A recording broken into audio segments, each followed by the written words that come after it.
Tu disais dans une interview, tu te battais pour la méritocratie. Tu crois que ça s'est un peu perdu en France? Oui, ça n'a jamais été là, même, je dirais, la méritocratie. L'égalité des chances, j'y crois absolument pas. Toutes les études sociologiques vont dans le sens de démontrer qu'il y a une inégalité très forte.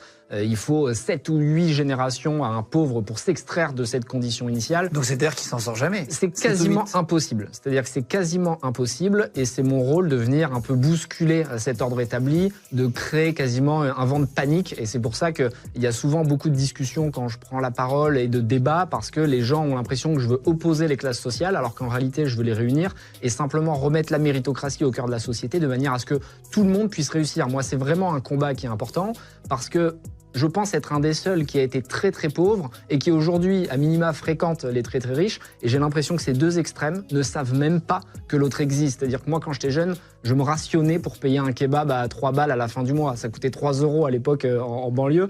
Et moi, j'ai des potes aujourd'hui qui payent 200 000 balles pour faire un aller-retour en jet privé, voir leur copine parce qu'elle est un peu déprimée le week-end.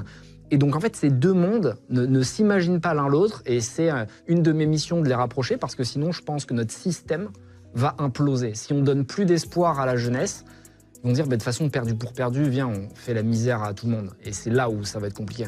Ouais, il faut qu'ils aient des rêves un peu, il faut qu'on ait envie de faire autre chose que d'être arrêté, quoi. C'est clair, et en fait, à l'époque, tu avais le rap et le sport. Et l'entrepreneuriat, maintenant, c'est une nouvelle voie, c'est un nouvel axe. Et donc, tu peux dire aux jeunes, si moi je l'ai fait, tu vois, j'ai rien de particulier, je viens d'en bas, mon père était contrôleur de train, ma mère était vendeuse, j'ai rien, j'étais à la rue quand j'avais 17-18 ans, j'ai pas de capacité particulière, j'ai pas fait des grandes écoles.